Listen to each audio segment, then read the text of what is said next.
명맥이 끊겨버린 한국 표범. 그러나 엔도키미오의 기억 속에는 그보다 2년 후의 일입니다.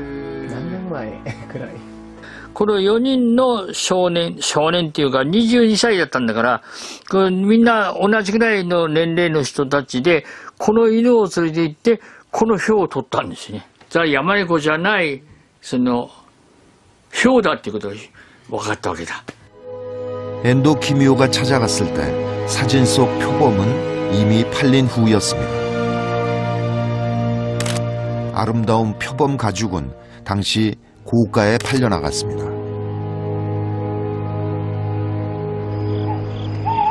그렇다면 남한에서 표범은 완전히 사라졌을까요? 표범을 직접 봤다거나 또는 그 흔적을 봤다는 사람들 역시 지금까지 꾸준히 나오고 있습니다. 호랑이와 달리 적응력이 뛰어난 표범은 충분히 쉴 곳과 먹이가 있다면 어디서나 살 수 있다고 합니다. 지금으로부터 10년 전 표범을 직접 봤다는 사람이 있습니다. 그날도 그는 멧돼지 사냥에 나섰습니다. 멧돼지가 지나는 길목에서 총구를 겨누고 있던 그에게 믿을 수 없는 일이 벌어졌습니다. 그의 관역 앞에 나타난 존재는 멧돼지가 아니었습니다. 눈치채지 못할 정도로 표범은 은밀하게 나타났습니다. 돼지는 들어오면 소리가 큰데 멧돼지 이거는 고양이과 동물이기 때문에 거의 처음에는 소리는 못 들었어요. 소리는 못 듣고 가까이 와서 물체를 봤을 때 알았지. 간담을 서늘하게 했던 표범은 신비로웠습니다. 큰 개보다는 좀 더 크고, 그다음에 이제 꼬리 부분하고 몸통 부분이 거의 비슷하게, 몸통이 좀 길고, 그다음에 다리도 좀 긴 편이고, 그다음에 이제 꼬리도 굉장히 긴 편이고, 처음에 들어올 때는 이제 꼬리를 세우고 들어오다가 이제 흔적은 뭐 아무 인기척을 못 느끼니까 그냥 자연스럽게 약간 땅에 끌리지 않을 정도로 다 해가지고 그래가지고 지나가더라고.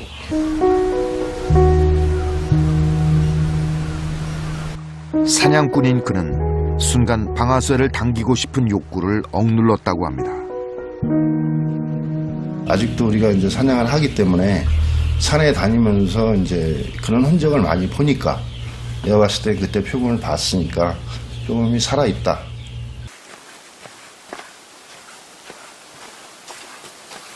험한 산길만을 고집하는 신만이들도 야생동물의 흔적과 자주 마주칩니다.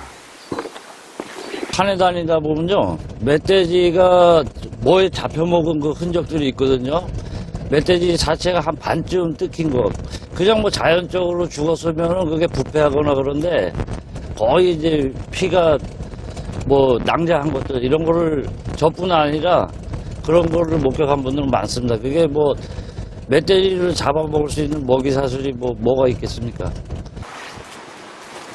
해발 1300m. 아직까지 때묻지 않은 자연을 간직한 강원도의 높은 산. 무슨 음악이에요, 그럼?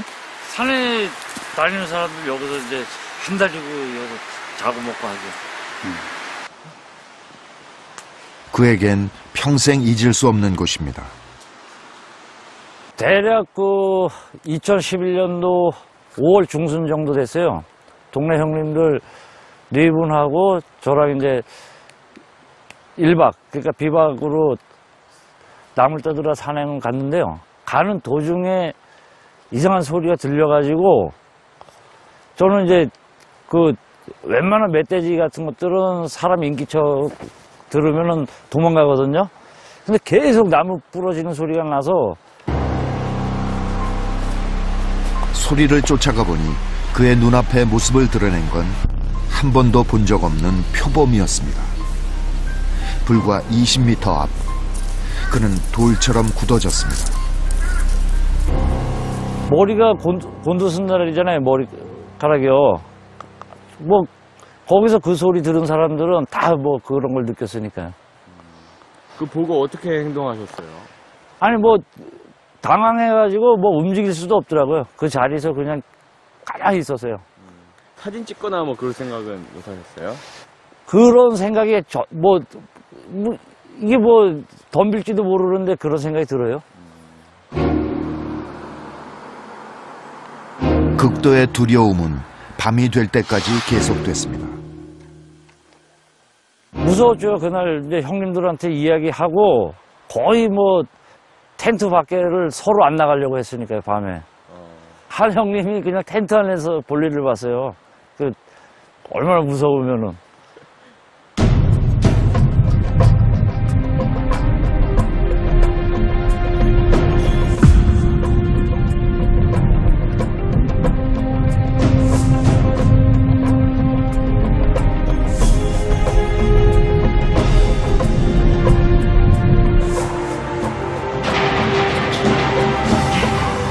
표범은 고양이과 동물 중에서 가장 균형 잡힌 몸매를 자랑합니다.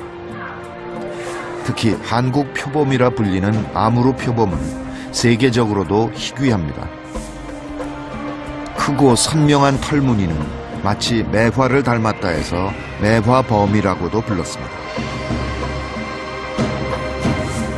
저희가 2004년도에 이제 지리산에서 그 표범으로 확실한 그 발자국을 저희가 확인해서 그 국외에 야생동물 전문가들이 확인을 했던 적이 있고요. 10년 이내에 표범이 아직 국내에서 서식하고 있던 여러 가지 확실한 증거들이 나타나고 있기 때문에 표범은 아직 국내에 서식하고 있을 것으로 이렇게 판단하고 있습니다.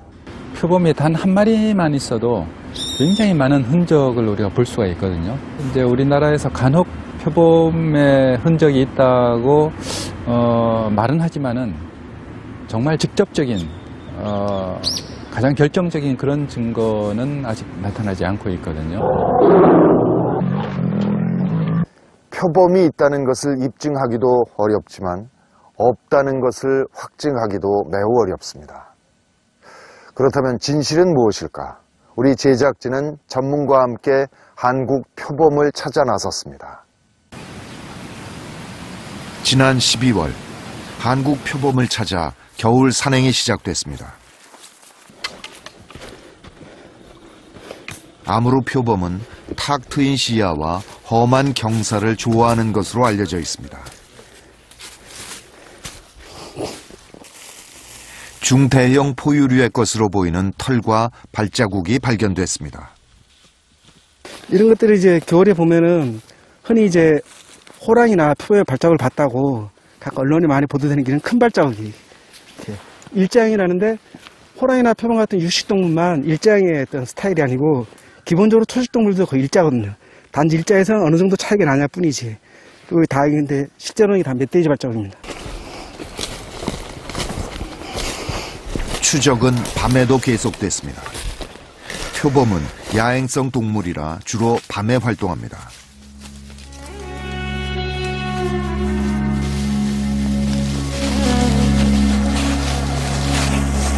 칠흑 같은 어둠 속에서 그 소리 안 나요?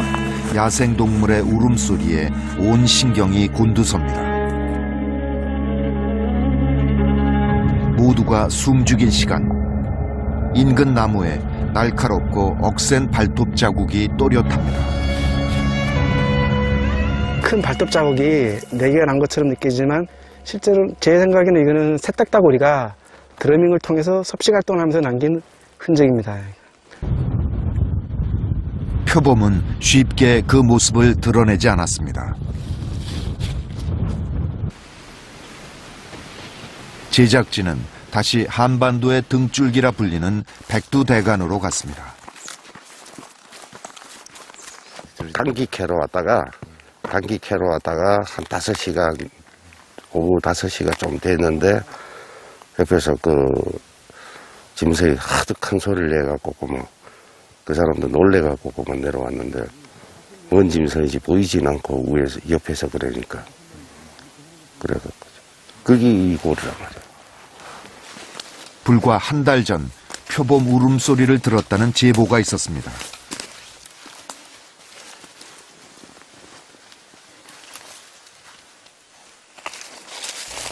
사람이 오르기 어려울 정도로 유독 산세가 험한 곳입니다. 남북을 잇는 백두대간 생태축은 전문가들 사이에서도 표범 서식 가능성이 높은 곳으로 꼽힙니다.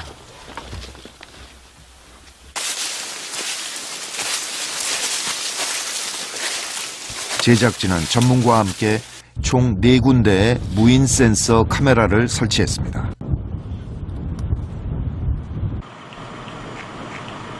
(20일) 후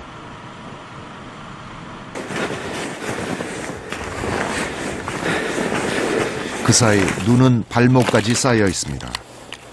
과연 여기에서 표범의 흔적을 발견할 수 있었을까요?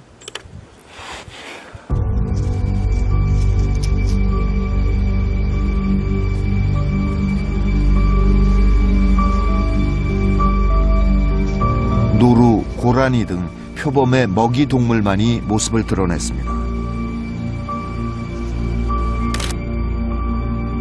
국립공원 관리공단이 찍은 영상에도 사냥 외에 표범은 보이지 않습니다. 표범은 한두 마리는 있지 않을까 싶습니다. 그런데 그 한두 마리가 정말 설사 남아있다 해도 생태적으로는 의미가 전혀 없는 거죠. 왜? 한두 마리 가지고 생태계에 기여하는 바가 전혀 없고 또 그 한두 마리 가지고는 그 한두 마리 수명이 다하면 결국 멸종되니까 한두 마리 있다 해도 멸종의 카운트다운은 들어갔다고 봐야죠.